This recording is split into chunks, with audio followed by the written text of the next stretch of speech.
Something is fishy and wrong in Canada Express entry system. What if I tell you that skilled people, data scientists, engineers, professionals, are being forced to leave Canada? While the Canada Express entry system is inviting others with lower scores from outside the country, why is this happening? Who made this decision? And who is paying the price? Is this why job competition is higher in Canada? Is this why housing crisis is out of control? Is this why young Canadian graduates cannot find stable work? What he said is shocking. He claims the economic immigration system is no longer driven by economics. If this is true, this is not a small issue.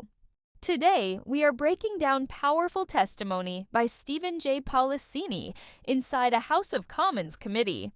Do you know what is really happening inside Express Entry? If you skip this video, you may miss information that changes how you see Canada's immigration system. Because what you are about to hear changes everything. This is our premier economic selection engine. What are the consequences? Data scientists, skilled tradespeople, entrepreneurs, doctors, researchers, IT managers, you name it, are going home. You are about to hear a serious and shocking statement from Stephen J. Paolasini. He is a regulated Canadian immigration consultant. He works inside the system. He understands how Express Entry really works, and he calls himself a very proud Canadian. But what he says next is not normal, but very serious. He claims that Canada is sending home data scientists and highly skilled professionals who studied in our universities, while at the same time inviting unemployed insurance agents and line cooks from overseas. The Canada Economic Immigration System was created to grow the Canada economy, to bring skilled talent, to fill real labor shortages, to make Canada stronger. But he says the system is no longer driven by economics. He says it is driven by political targets and administrative quotas. If that is true, this is not just an immigration issue. This is a job issue. This is a tax issue. This is a housing issue. This is a future issue for every family living in Canada. Ask yourself honestly, is this what merit-based immigration looks like? Or are important decisions being made that most Canadians do not fully see? Listen very carefully to what he says next, because this statement sets the foundation for everything that follows. Canada is deporting data scientists who are working in Canada who studied at our world-class institutions while importing unemployed insurance agents and line cooks from overseas. The economic class immigration system is no longer driven by economics, but by administrative convenience and political quotas. My name is Stephen J. Paolasini. I'm a regulated Canadian immigration consultant, an entrepreneur, and a very proud Canadian. What if Canada is inviting people with no experience or tax history while leaving out those already working here? You are about to hear a claim that Express Entry was created to choose people who can become economically established in Canada. That means people who can work, pay taxes, and grow the economy. But according to this testimony, many candidates already inside Canada do not meet a language target. So, the system looks overseas to fill a quota. This means some invited candidates may have no Canadian work experience, no Canadian education, and no tax history. If this is true, it does not just affect immigration numbers. It affects job competition, housing demand, rent prices, tax pressure, and cost of living for people living in Canada. Listen carefully, because this is about whether the system is still based on economic merit or something else. The harsh reality behind this system: Express Entry was built to strengthen the economy. If economic factors are no longer the main priority, Canada risks slower productivity, growth, and weaker labor market matching. Many temporary workers and graduates in Canada are already contributing through taxes, rent, and consumption. If they are not selected, despite years of contribution, it creates instability for employers and communities. Now listen to what Stephen J. Paolasini says next. Express Entry was designed, and I quote from the Act, to select those with the ability to become economically established. The problem is that the overwhelming majority of candidates already working and studying in Canada outside Quebec don't speak French. So to hit this quota, IRCC had no choice but to look overseas and sacrifice human capital and skills selection by extracting candidates with no work experience in Canada, no Canadian education, no job offers, people who've never even paid a dime in taxes here. What if Canada is giving permanent residency to people overseas while skilled workers and professionals here are being left out? In 2024, over 80% of people who became permanent residents in the Francophone category of express entry did not live in Canada. They were overseas. Last year, 48,000 invitations went to this category, almost half of all express entry invitations. This is supposed to be Canada's top economic selection system, but now data scientists, skilled tradespeople, entrepreneurs, doctors, researchers, and IT professionals are being pushed out. This decision affects jobs, housing, and the future of the Canadian economy. The harsh reality behind this system: over 80% of Francophone permanent residents in 2024 were overseas, meaning many talented people here in Canada were ignored. In 2025, nearly 50% of express entry invitations went to this category, showing the system prioritizes overseas quotas over local talent.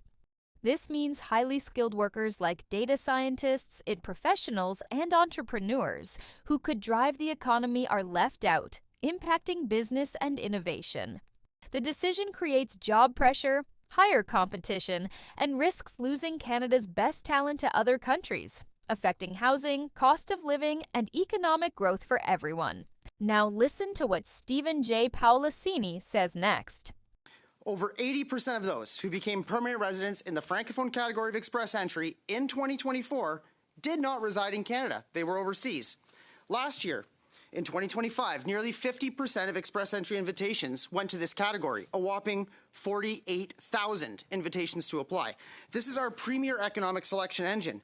What are the consequences? Data scientists, skilled tradespeople, entrepreneurs, doctors, researchers, IT managers, you name it, are going home. What if Canada is putting insurance agents and line cooks in STEM jobs while ignoring real high-skill workers? The government strangely added insurance agents, a sales and service occupation, to the STEM category, while removing 19 real STEM occupations. Pharmacy counter attendants were put in the same category as registered nurses and licensed medical lab technologists. Even line cooks are ranked alongside Red Seal construction electricians. This decision affects job competition, innovation, and economic growth in Canada. Watch closely. This is about whether merit still matters in our top economic pathways. The harsh reality behind this system: Canada added low-skill or non-STEM occupations to the STEM category, reducing opportunities for true STEM professionals. 19 real STEM occupations were removed, meaning talented scientists, engineers, and tech workers are being left out.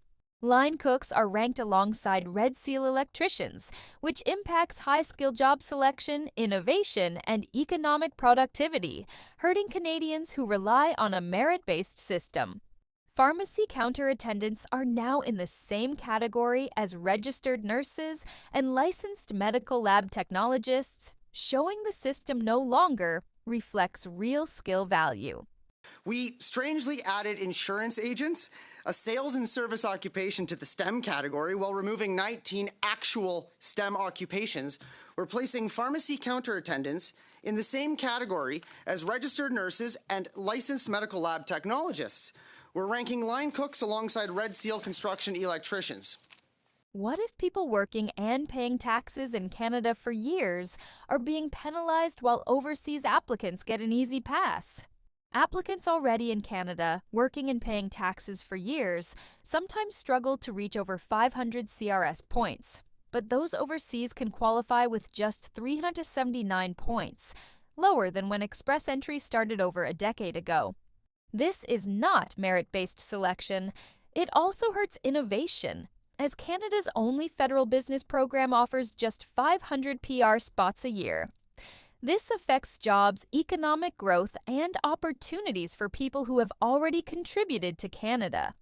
The harsh reality behind this system: people already working and paying taxes in Canada are required to meet much higher CRS scores than overseas applicants. Overseas applicants can qualify with lower scores, showing the system favors quota over merit. This penalizes talented individuals and hurts legitimate innovation and entrepreneurship in Canada. Canada's only federal business program has just 500 PR spots a year, limiting opportunities for entrepreneurs who could drive economic growth locally. We expect applicants who are already here in Canada, who've been working and paying taxes, sometimes over half a decade, to somewhat impossibly reach over 500 CRS points. But those overseas get a pass at 379, a score even lower than when Express Entry was introduced more than a decade ago. This is not what merit-based selection looks like. We're also strangling legitimate innovation. Our only federal business program has an annual quota of just 500 PR spots. What if Canada's immigration system is so backed up that talented entrepreneurs might never get permanent residency? In just 4 years, the system created a 42,000 application backlog, equivalent to 84 years of inventory. My friend Mustafa, CEO of PayPal, who has 8 Canadians on payroll, projects in 3 countries, dozens of moose signed, and almost $1 million raised in private investor capital, is stuck waiting. And he is exactly the kind of talent this program was designed for, but it has been over 3.5 years since he applied. And at this rate, he could be waiting his entire life. This affects job creation, investment, and Canada's economic future. The harsh reality behind this system: the application backlog is massive. 42,000 pending cases mean people who could help the economy are delayed for years, and some may never get approved. Talented entrepreneurs like Mustafa, who have investors, employees, and international projects, are stuck, which blocks job creation and hurts the economy. This delay strangles innovation because people who could start businesses or invest in Canada are left waiting, losing opportunities to other countries. The system is designed to help high-skilled talent, but long wait times and backlogs mean the program fails its purpose, impacting Canadians who rely on innovation, jobs, and economic growth. And somehow, within 4 years, accumulated a 42,000 application backlog. This is 84 years of inventory. My friend Mustafa of PayPal, he's the CTO of PayPal, is a victim of this program. He has 8 Canadians on payroll, projects in 3 countries, dozens of MOUs signed, and has raised nearly $1 million in private investor capital. He's exactly who this program was designed for. It's been over 3.5 years since he applied for PR, and at this rate, he'll be waiting his entire life. What if Canada could fix Express Entry but is still failing to prioritize merit and high-skill talent? My recommendations to the committee are clear. Restore merit to Express Entry and return to program draws that select people with proven economic potential. The CRS needs to be revamped to target managerial, professional, and technical occupations. Francophone community. Immigration should be increased only through the Francophone community. Immigration pilot, and not at the cost of distorting Canada's high-skill pathways. If these changes are not made, Canada continues to lose talent, jobs, and economic opportunities. The harsh reality behind this system: the system has lost its focus on merit, allowing quotas and language targets to override economic potential, hurting high-skill immigrants. The CRS system needs granular targeting for managerial, professional, and technical occupations. Otherwise, talented workers are left out, affecting business and innovation. Increasing Francophone immigration through the pilot is valid, but using it to distort the main economic pathway means Canada loses out on top talent nationwide. Without these changes, Canada risks losing jobs, business investment, and innovation, making it harder for local communities to thrive and for the economy to grow. My recommendations to this committee: get serious about, number 1, restoring merit to Express Entry. Return to all program draws with a predictable cadence that selects for proven economic potential. Revamp the CRS to be more granular in nature and target managerial, professional, and technical occupations. Number 2, increase Francophone community immigration through the Francophone community immigration pilot only. Stop distorting our premier high-skilled immigration pathway for a strict linguistic goal. What if Canadians are never told the full truth about immigration numbers and policy changes? The government plans to increase a one-time economic class measure by 7%, but at the same time, the protected persons measure is increased by 380%. This is not being fully disclosed to Canadians. Taxpayer. Money is also wasted on consultations that get ignored. This lack of transparency affects housing, jobs, taxes, and cost of living, and denies Canadians the information they need to understand policy decisions. The harsh reality behind this system: Canadians are not being given honest numbers about immigration measures, making it impossible to plan for jobs, housing, and community services. One-time economic increases may seem small, but massive increases in other categories, like protected persons, put pressure on infrastructure and cost of living. Stakeholder consultations are often ignored, wasting taxpayer money and denying citizens a say in important policy changes. Without full transparency and planning, Canadians face unexpected economic and social impacts, while the system continues to prioritize quotas over merit and fairness. Number 3, mandate full transparency in planning. If you're going to increase a one-time economic class measure by 7%, make sure that you also disclose to Canadians in the budget that you're going to increase protected persons measure by 380%. Canadians deserve honest numbers. 4, make stakeholder consultations mean something. Stop wasting taxpayer money on consultations only to ignore what Canadians have asked for and what we want and need. What if Canada is still failing to support talented entrepreneurs and high-skill workers despite having the system in place? Canada needs to start damage control on the visa program and triage applicants like Mustafa, who are building businesses and creating jobs locally. The economic class must actually be economic, focusing on merit, skills, and contribution to Canada's growth. If this is not done, high-skill entrepreneurs will continue to be blocked, job creation will suffer, and Canada will lose its reputation as having one of the best merit-based immigration systems in the world. The harsh reality behind this system: Canada is not prioritizing applicants who can actually create jobs, invest, and contribute to the economy, leading to wasted talent and lost opportunities. Applicants like Mustafa, who have employees, projects, and investor funding, are left waiting for years, blocking innovation and economic growth. The economic class should be based on merit, skills, and potential impact, but current practices prioritize quotas and administration over real contribution. Without immediate reform, Canada risks losing high-skill entrepreneurs, jobs, and investment, hurting communities and the economy for years to come. And number 5, commence damage control on the start of visa program. Triage the applicants like Mustafa who are building in Canada and work towards making a program that leading entrepreneurs can help design. Chair, the economic class must actually be economic.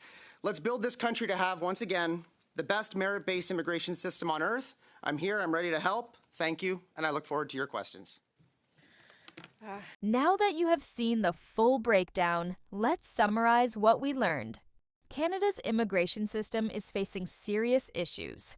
Talented workers and entrepreneurs who are already contributing locally are being left out, while overseas applicants with little or no experience are getting preferences.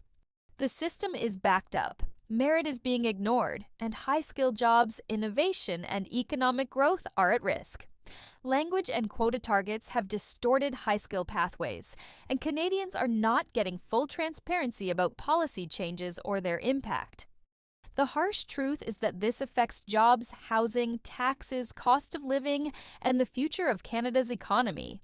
If you want to understand what is happening and how it impacts everyone living in Canada, this video shows the reality behind express entry and high-skill immigration. For the latest updates on immigration news, Canada current affairs, House of Commons breakdowns, and new projects coming into Canada, subscribe to Canada Insight Network now. Stay informed, stay alert, and know the truth.